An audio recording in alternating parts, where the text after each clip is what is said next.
Hello दोस्तों, नमस्कार। मैं हवा सिंह चहल, संपादक आपका संदेश।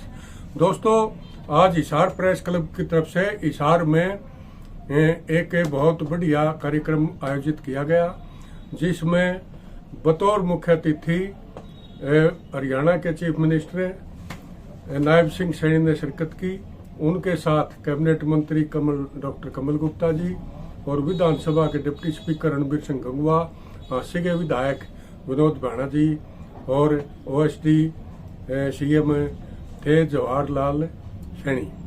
तो और भी काफ़ी गणमान्य अधिकारियों ने और पदाधिकारियों ने भाग लिया और बहुत से हिसार के जाने माने पत्रकारों ने भी यहाँ भाग लिया।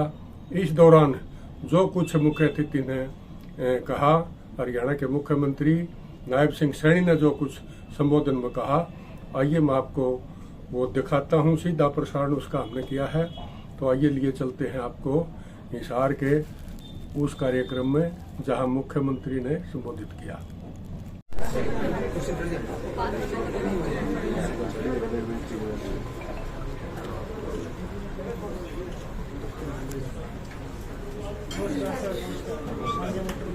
सर नमस्कार। नमस्कार सर। आप सबका स्वागत है।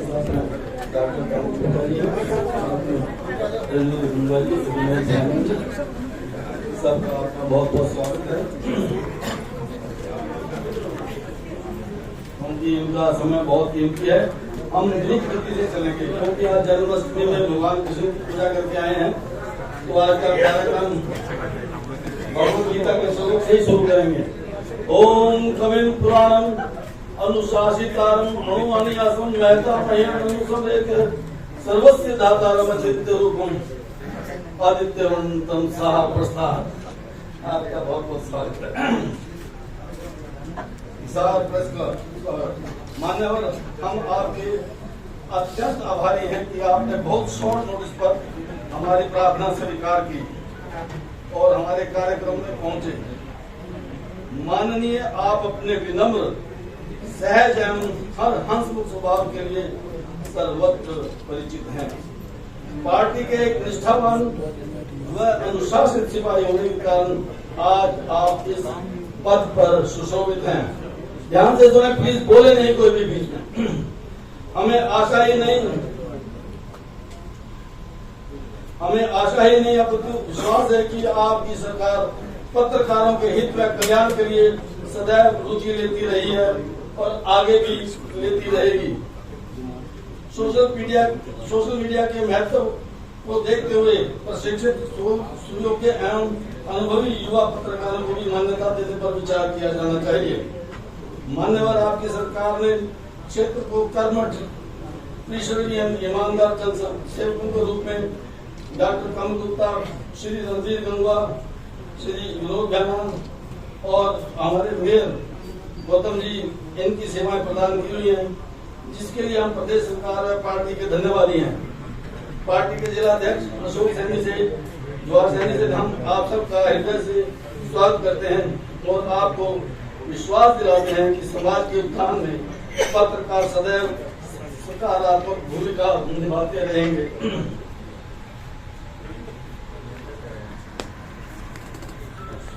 सर 2 मिनट लेंगे, कोई जाना है। आप अमर करना फटाफट को भी समझ करना, हमारा लाइफ टाइम बहुत जल्दी लाओ और उनको दो, और उसके बाद सीएम साहब की उनका मेमेंटो और बोलाओ। भगवान श्री राम, जय श्री राम। हाँ लाओ। हम ये कमल गुप्ता जी का, रणबीर कुमार जी का, विनोद भाणा जी का सबका भाषण समाप्त कर रहे हैं। सर 2-4 प्रश्न तो पूछ रहे हैं। ऐसा 2-4 प्रश्न जो आपको भेजे हमने। हमारे बड़े वरिष्ठ पत्रकार आए हुए हैं, तो सिर्फ 2-4 प्रश्न ही, हमारे ज्यादा नहीं है। हम पहले प्रश्न पूछ लेते हैं, उसके बाद आप एड्रेस कर देना। 2 दिन इतने दूर से आए सर, मुझे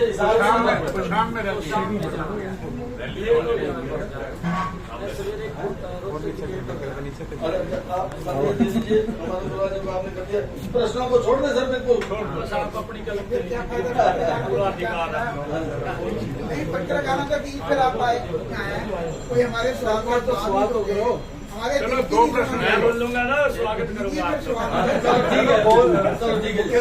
अच्छा, हमारे शशि नायर जी हैं, हमारे बड़े सीनियर और जी न्यूज के हेड हैं यहाँ पर। तो इन्होंने भी कहा कि सरकार एक चुनौती है आपके सामने, 6 महीने का आपको समय मिला है और आगे भी आपने लड़ने जा रहे हैं, तो आप कितने सफल हुए हैं इस पर थोड़ा बोल दीजिएगा। कमलेश भारती जी का हमारा प्रश्न है कि भी 2022 का हमारे साहित्य पुरस्कार नहीं मिले, वो आप ध्यान रखें। और मुकेश जी हमारे टाइम्स ऑफ इंडिया के, तो वो भी कह रहे हैं कि पिछला शासनकाल और अब की थोड़ी तुलना। अजीत सिंह जी बहुत ही वरिष्ठ पत्रकार हैं दूरदर्शन में, और उन्होंने कहा है कि आप कहाँ से चुनाव लड़ेंगे।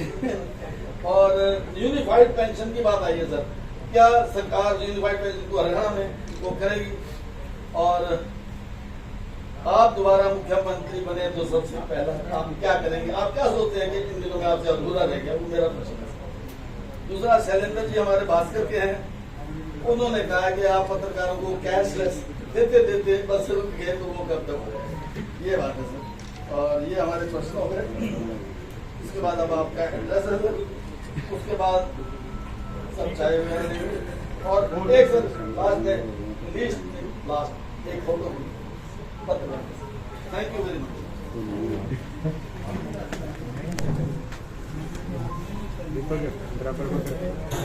थैंक यू आप सबको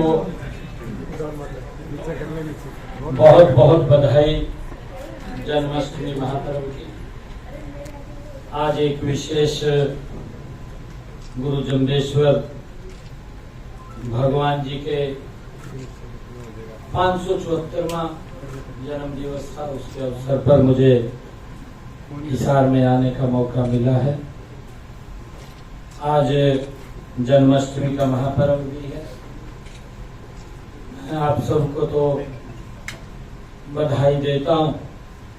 आप लोगों के माध्यम से मैं पूरे हरियाणा प्रदेश के सभी लोगों को, देश के लोगों को और दुनिया में जहाँ पर भी भगवान श्री कृष्ण को मानने वाले, आस्था रखने वाले जो लोग हैं, ऐसे सब लोगों को भी मैं जन्माष्टमी महापर्व की बहुत बहुत बधाई और शुभकामनाएं देता हूँ। आज प्रेस क्लब हिसार, मैं अभी 2 रोज पहले आया था। प्रधान जी मिले, उत्पल साहब, प्रधान जी कहने लगे कि हमारी प्रेस में आप समय देना है, क्योंकि आपकी कैटेगरी और हमारी कैटेगरी एक ही, दोनों एक ही कैटेगरी के हम व्यक्ति हैं। बरसात पड़ रही है, धूप है, तो करना ही है, काम करना है, और उसी में ही आप लोग हैं। आपके भी उस संघर्ष को, उस मेहनत को मैं सलाम करता हूँ। आप सबको मैं दिल से धन्यवाद भी देता हूँ। आज इस अवसर के ऊपर डॉक्टर कमल गुप्ता जी, हमारे कैबिनेट मंत्री हरियाणा सरकार, रणबीर गंगवा जी, डिप्टी स्पीकर हरियाणा विधानसभा, हमारे विनोद बिहाना जी, हांसी से हमारे विधायक देवेंद्र उपल जी, हमारे इस प्रेस क्लब हिसार के शिक्षक राज पराशर जी, प्रेस क्लब हिसार के माननीय अध्यक्ष इकबाल सिंह जी, सचिव हमारे जिला के अध्यक्ष अशोक सैनी जी, और आप सबको मैं आज आप लोगों के बीच में आने का मुझे अवसर मिला है। आप सबको दिल से राम राम करता हूँ, प्रणाम करता हूँ। और हमारे बहुत ही सीनियर कोरेस्पोंडेंट जिनका पूरा जीवन लेखनी के अंदर लगा है, उनको सम्मानित करने का भी मुझे मौका मिला है। मित्रों, हमारी सरकार 2014 के बीच जब आई,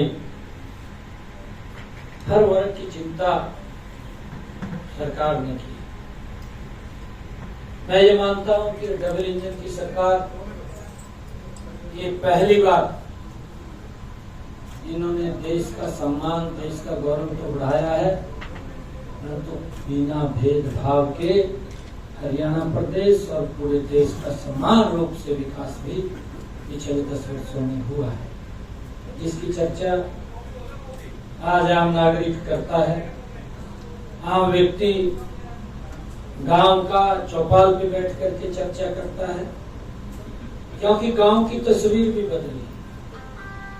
जब हम देखते हैं गांव को चौड़ी सड़कें, गांव को उनके घरों के अंदर स्वच्छ जल और बिना लाइन के गैस का सिलेंडर, नहीं तो गांव को तो देखने को नहीं मिलता था। 2014 से पहले अटल जी ने आकर के शुरू किया कि गांव के अंदर गैस का सिलेंडर जाना चाहिए, परंतु जब ये लोग आए इन्होंने उसको बंद किया और फिर वो लाइनें लगनी शुरू होगी। शहर के अंदर भी गांव में तो दूर चला गया था, मिल नहीं पाता था। उस व्यवस्था को आदरणीय नरेंद्र मोदी की सरकार ने पिछले 10 वर्षों में, हमारी डबल इंजन की सरकार जो मिलकर के काम किया है, उसका परिणाम है कि लोगों के जीवन को सरल सुगम करने का काम पिछले 10 वर्षों में। अभी हमारे जो प्रोफेसर साहब मंच से बोल रहे थे कि हमने द्रुत गति से अब काम को करना है, तो अब पिछले 10 वर्षों में द्रुत गति से प्रदेश का विकास हुआ है, देश का विकास हुआ है। अगर हम देखें तो समस्याएं हो सकती हैं, धीरे धीरे समस्याओं का समाधान होता है। एक बार में हम नहीं ये बोल सकते कि हमने पूरा का पूरा सिस्टम को ठीक किया है, परंतु द्रुत गति से ठीक करने का काम पिछले 10 वर्षों में अगर किया है तो डबल इंजन की सरकार ने किया है। आप लोगों ने कुछ बातें इसके अंदर कही हैं कि हमारा विजन क्या रहेगा। हमारा विजन, जो हमारा संकल्प पत्र है भारतीय जनता पार्टी का, वो विजन है। हमने अभी पिछले दिनों संकल्प पत्र वैन, उसके अंदर संकल्प पत्र पेटी भी रखी है, हर ब्लॉक स्तर के ऊपर जा रही है। हमने एक अलग टीम भी खड़ी की है। वो टीम गांव के अंदर जहां भी जाएगी, किसी कस्बे में जाएगी, तो वहां कोई ना कोई पार्टी का जिम्मेवार व्यक्ति वहां उपस्थित होगा, लोगों से बात करेगा। और हमने ये कहा है पूरे हरियाणा प्रदेश के अंदर कि आप अपने बहुमूल्य सुझाव दीजिए, हम प्रदेश के अंदर और क्या कर सकते हैं, कहां क्या समस्या है, हम उसका समाधान हम ढूंढेंगे और लोगों को सुविधाएं मिले। अगर कहीं पर कोई ये इतने बहुमूल्य सुझाव हमारे पास आएंगे, उसके आधार के ऊपर हम संकल्प पत्र अपना तैयार करेंगे। हमने 26 तारीख तक इसको हरियाणा प्रदेश के अंदर हर जिला में 2-2 वैन घूम रही है और वो लोगों के सुझाव ले रही है, शहर से ले रही है, गांव से ले रही है, ताकि हम उनको संकल्प पत्र में शामिल कर सके। और उस संकल्प पत्र को पूरा करना ये मेरी सरकार की प्राथमिकता होगा।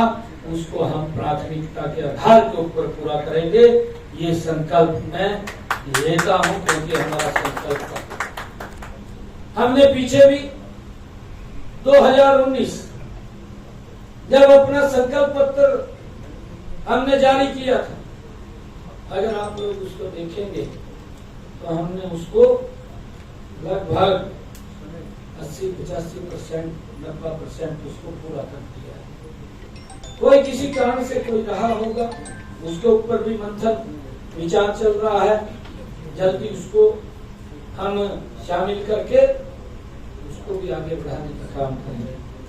हमने अपने संकल्प पत्र को 100% पूरा किया है, 100%। और हम आगे भी लोगों से इसके सुझाव ले रहे हैं, लोगों से हम सुझाव इस संकल्प पत्र में शामिल करते हुए इसको आगे करने का काम करेंगे। ये हमारी सरकार की प्राथमिकता होगी। हमने पीछे भी पिछले 10 वर्षों के अंदर अगाध काम किए। हर वर्ग को महसूस हुआ है ये सरकार कहीं न कहीं हम सब की चिंता करने वाली है। अगर हम युवाओं की तरफ देखें, 2014 से पहले हमारा हरियाणा प्रदेश का युवा विश्वास खो चुका था।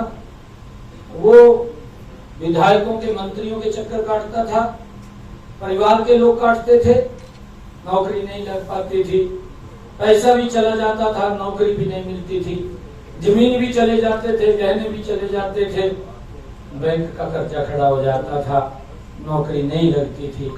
इस प्रकार का तंत्र था।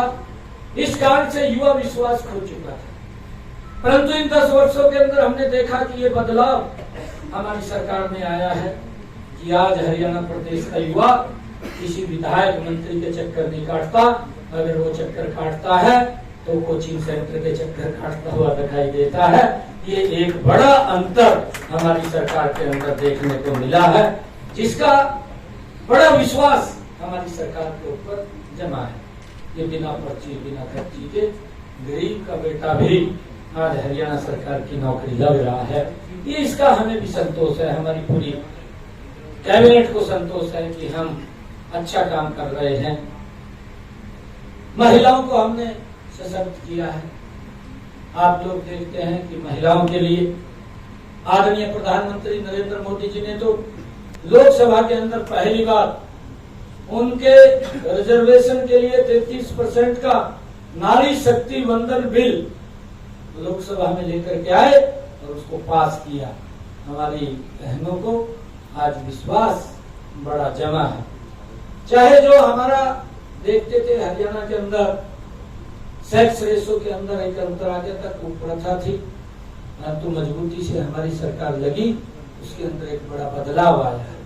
हमने महिलाओं के लिए विभिन्न प्रकार की उनकी सुरक्षा को ध्यान में रखते हुए, चाहे 112 है और चाहे महिला रैपिड एक्शन फोर्स है, हमने उनको, चाहे महिला थाने हैं, हमने उनका निर्माण करके महिलाओं के अंदर एक बड़ा विश्वास ये हमारी सरकार ने खड़ा किया, उनको सशक्त किया है।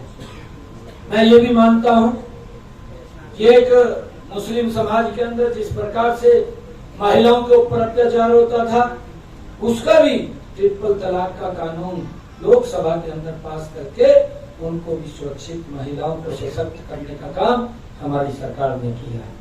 मुझे ये खुशी है जब अभी हमने तीज का पर्व मनाया तो उस तीज के पर्व के ऊपर भी हमारी सरकार ने महिलाओं को 500 रुपए में गैस का सिलेंडर उपलब्ध हो, हमारी माताओं बहनों को उसके लिए हमने ये सुविधा देने का काम किया है और आज वो उनको मिल भी रहा है।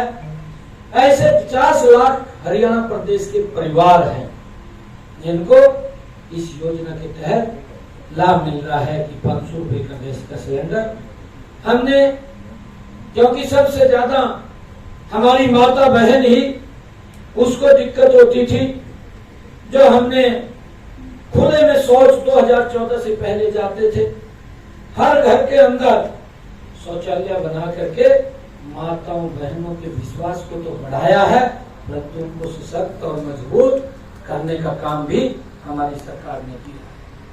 जब हम देखते हैं कि हमारी माताएं बहनें 2-3 किलोमीटर से सर के ऊपर पानी का मटका रख करके पीने का पानी लेकर के आती थी, उससे भी निजात दिलाने का काम हमारी सरकार ने किया है कि आज उनको किसी की तरफ देखने की जरूरत नहीं है, किसी की तरफ जाने की जरूरत नहीं। हर घर के अंदर नल और स्वच्छ जल पहुंचाने की व्यवस्था भी हमारी सरकार ने मजबूती से की। जब हम ये देखते हैं कि हमारी माताएं बहनें जो कुएं में खाना बनाती थी, जब बरसात पड़ती थी तो रात जो लकड़ी का सामान था गीला हो जाता था, क्या हालात होते थे। बहुत ही परिवार के अंदर माता बहन को ही सहन करनी पड़ती थी। तो 13 लाख ऐसी बहनें चीनी हमारे नरेंद्र मोदी और डबल इंजन की सरकार ने किया उनको प्रधानमंत्री उज्ज्वला योजना के तहत उनके घर के अंदर गैस का कनेक्शन भी और सिलेंडर भी पहुंचाने की व्यवस्था वो की है। और आज उन बहनों को जो बड़ा सम्मान हमारी सरकार ने दिया है कि उनको 500 रुपए में ही गैस का सिलेंडर उपलब्ध होगा और 1 साल के अंदर 12 सिलेंडर ले सकेंगी, इसके ऊपर भी कोई पाबंदी नहीं लगी है। ये भी सम्मान अगर किसी को दिया, महिलाओं को सशक्त करने का काम ये हमारी सरकार ने किया। जब हम देखते हैं किसान की तरफ, बड़े वर्ग हैं, आदरणीय प्रधानमंत्री जी ने इनके ऊपर जोर दिया है कि इनको अगर हम सशक्त करेंगे, मजबूत करेंगे, ये देश सशक्त और मजबूत हो जाएगा। हमने किसानों के हित में भी कितने कदम उठाए, चाहे हमने प्रधानमंत्री कृषि सिंचाई योजना उसको लागू किया, आदरणीय प्रधानमंत्री जी ने उसको चालू किया और उसका परिणाम ये निकला कि आज इन 10 वर्षों के अंदर किसान की अंतिम टेल तक पानी पहुंचाने का काम अगर हुआ है 40 वर्षों के बाद, वो हमारी सरकार ने 10 वर्षों के अंदर किया है। मुझे ये भी खुशी है कि हमारे किसानों को सशक्त करने में उनकी फसल को लगातार एमएसपी बढ़ा करके एमएसपी पर खरीदने का काम भी हमारी सरकार ने किया है। हमारे किसान ने पैदावार अब ज्यादा क्षेत्रफल के अंदर की है, उसको भी खरीदने का काम हमारी सरकार ने किया है। हमने बड़ा निर्णय अभी किसान की मजबूती के अंदर लिया है कि किसान की जितनी भी हरियाणा का हमारा किसान है, जितनी वो फसल उगाएगा उसको हरियाणा सरकार एमएसपी पर खरीदने का काम वो करेगी।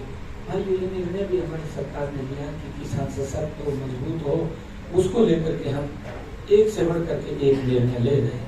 हमने ये भी निर्णय लिया है कि किसान की अगर फसल का खराबा होता है तो उसको चिंता नहीं है, सरकार उसके साथ खड़ी है। भाई मुझे खुशी है, 13,500 करोड़ रुपया हमने मात्र इन 10 वर्षों के अंदर किसान के खाते के अंदर पहुंचाने का काम वो हमारी सरकार ने किया है। किसान की फसल के खराबे को देने का काम किया है।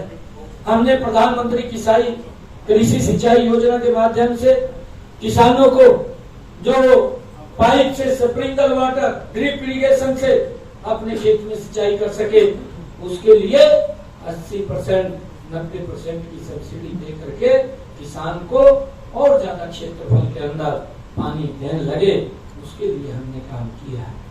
भाइयों मैं आपको बताना चाहता हूँ, क्योंकि हमारी सरकार किसानों की मजबूती के लिए निरंतर ये डबल इंजन की सरकार काम कर रही है।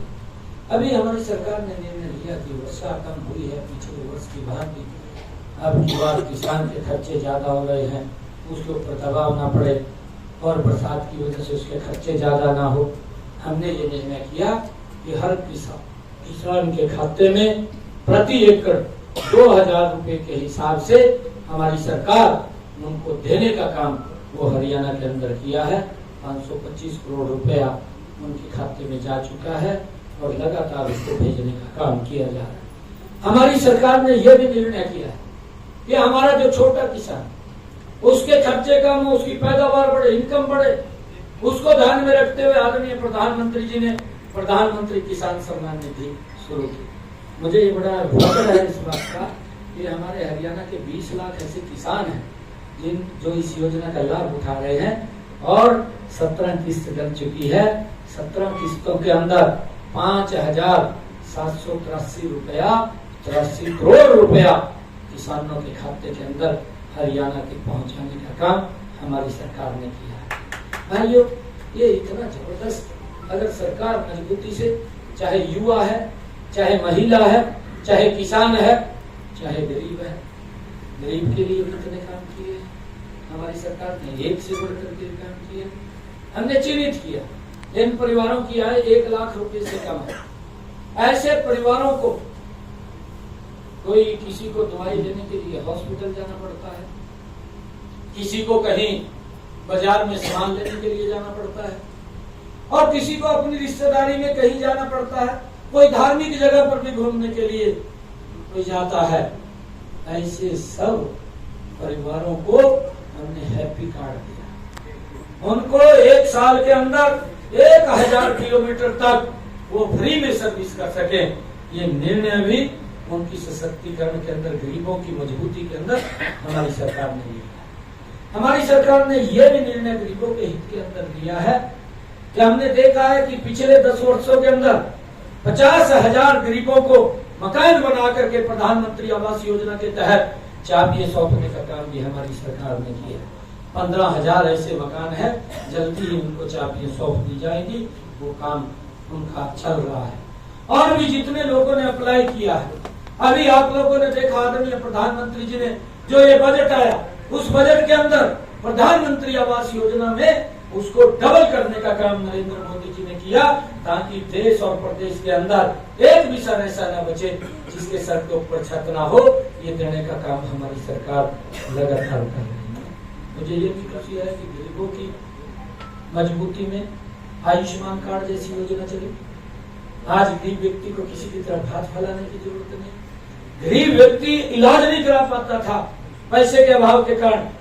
मैं तो देखता हूँ हमारे पत्रकार साथी बैठे हैं, आप लोग भी छापते थे कि वही बिल नहीं दे सका हॉस्पिटल का, बच्चा गिरवी रख दिया। इस प्रकार की खबरें, दिल को झकझोर देने वाली खबरें आपकी कलम से छपती थी, परंतु उन लोगों का नहीं दिल पसीजता था कि गरीब को कैसे हेल्प दी जाए। अगर ये हेल्प किसी ने दी है, ये भारत माँ का लाल नरेंद्र मोदी है, जिसने चिंता की है कि गरीब को किसी की तरफ हाथ फैलाने की जरूरत नहीं है। सर ऊंचा करके अच्छे हॉस्पिटल में अपना इलाज करा सके, ये व्यवस्था अगर किसी ने दी है तो ये नरेंद्र मोदी जी ने दी है। ये गरीब की सशक्त, उसकी मजबूती के लिए हमारी सरकार काम कर रही है। आज मुझे ये भी खुशी है कि हमने एक और निर्णय किया, प्रधानमंत्री सूर्य मुफ्त बिजली योजना। नहीं तो पूर्व की सरकार तो बोलती रहती थी, कहा 24 घंटे बिजली देंगे, नहीं दे पाए। आज हमने 24 घंटे बिजली भी दी। और किस प्रकार से दूसरा एक दल अगर आता था, वो बोलता था कि भाई मैं तो सत्ता के अंदर अगर आ गया तो ये मीटर लगे हुए इनको उतार करके जोहर में फेंक दूंगा। इस प्रकार की भाषा बोलते थे। व्यवस्था को ठीक नहीं किया, परंतु हमारी सरकार ने व्यवस्था को ठीक किया है। मैं व्यवस्था की बात कर रहा हूँ। हमने निर्णय किया कि जिन परिवारों की आय 1,80,000 रुपए है, हमने फर्स्ट फेज के अंदर 1 लाख घरों को चिन्हित किया और 1 लाख घरों को चिन्हित करके उनकी छत के ऊपर 2 किलोवाट का सोलर पैनल लगाने का निर्णय हमारी सरकार ने किया है और लग रहे हैं, शुरू हो गए हैं लगने। अभी आचार संहिता से पहले मैंने उसका शुभारंभ कर दिया था। एक समय के अंदर 5,000 घरों के ऊपर, छतों के ऊपर वो सोलर पैनल लगाने का काम शुरू हुआ। उसके ऊपर 1,10,000 रुपए का खर्चा। आदरणीय नरेंद्र मोदी जी ने कहा कि 60,000 रुपए हम देंगे, मैंने कहा कि 50,000 रुपए हम देंगे। बेनिफिशियरी का कोई पैसा नहीं लगेगा, उसको 24 घंटे बिजली भी मिलेगी, उसका बिजली का बिल भी 0 हो जाएगा और ज्यादा बिजली वो अगर बनाएगा तो ग्रिड के अंदर चली जाएगी, उसको भी परिवार को लाभ मिलेगा। तो भाइयों, एक व्यवस्था बनाई है जिससे कि गरीब व्यक्ति का बिजली का बिल 0 हो जाए। उसको लेकर के हमने 2 किलोवाट का सोलर पैनल 1,80,000 रुपए की आय से कम वाले जो लोग हैं उनकी छतों के ऊपर लगाने का निर्णय किया है। भाइयों, क्योंकि समय का भी अभाव है, बाकी तो बहुत सारे हैं। आदरणीय प्रधानमंत्री जी ने जब इस बात का संकेत किया कि अगर हम इन 4 वर्गों की चिंता कर लेंगे, किसान, युवा, महिला और हमारे गरीब व्यक्ति, ज्ञान दिया वैसे तो आदरणीय प्रधानमंत्री जी, ज्ञान से गरीब, ए से अन्नदाता और हमारा एन से नारी और हमारा जो क्या बचा है, वाई से युवा, वाई से युवा। ये ज्ञान आदरणीय प्रधानमंत्री जी ने दिया है कि अगर इस ज्ञान को हम जितना फैला देंगे, लोगों तक ले जाएंगे, ये देश उतना सशक्त हो जाएगा। और हमारे संकल्प पत्र का भी एक ध्येय है कि हम उसको जब लोगों के सुझाव आएंगे उसको लागू करने का काम करेंगे। इन वर्गों के लिए हमारी सरकार काम करेगी, प्रमुखता से करेगी। और जो कुछ आपने जो हमारे पत्रकार भाई हैं, उनके बारे में भी कैशलेस की बात की है। पिछले दिनों हमारी सरकार ने निर्णय किया था, मैं आपकी जानकारी में बताना चाहता हूँ, क्योंकि ये विभाग मेरे पास था, लेबर विभाग में आपकी ये आती है, क्योंकि मेरे पास लेबर विभाग था, तो मैंने आदरणीय मुख्यमंत्री जी से इस बात को लेकर के, क्योंकि मिलते थे पत्रकार भाई भी, कि हमें एप्लीकेशन का इसके अंदर लाभ देना चाहिए, कि हमें भी कुछ इसका लाभ मिलना चाहिए। तो मैं धन्यवाद करूंगा आदरणीय मनोहर लाल जी का, कि उन्होंने सभी हरियाणा के पत्रकारों को पेंशन लगाने का काम किया। 60 साल के बाद उनकी पेंशन लगेगी। उसके अंदर कुछ खामियां थी, अभी हमने कैबिनेट की बैठक बुलाई, वो सारी खामियां दूर कर दी, कि पत्रकारों को कोई दिक्कत समस्या ना हो, क्योंकि उसमें ऐसी खामियां थी कि अगर परिवार से 2 लोग हैं तो एक को लाभ मिलेगा, मगर नहीं, दोनों को मिलेगा अगर 2 है। हमने ये भी निर्णय किया है कि उनकी पेंशन को बढ़ाने का काम किया है, पहले 10,000 थी, अब 15,000 किया है। ये लाभ देने का काम हमारी सरकार ने किया है। जो आपने एग्रीकल्चर के बारे में जिक्र किया है, 4 तारीख के बाद हम इसके बारे में भी क्या रास्ते निकलते हैं, क्या नहीं निकलते हैं, जरूर प्रयास करेंगे। मैंने आप लोगों से आज हिसार ये प्रेस क्लब के अंदर बात रखनी थी। आप सबका बहुत बहुत धन्यवाद, क्योंकि कई कार्यक्रमों में मैं पूरी फोटो हो गई। अजीत जी रह गए जी पीछे जी। आप एक फोटो ग्रुप आप सारे आप यहाँ आ जाओ, आप भी आ जाओ सर।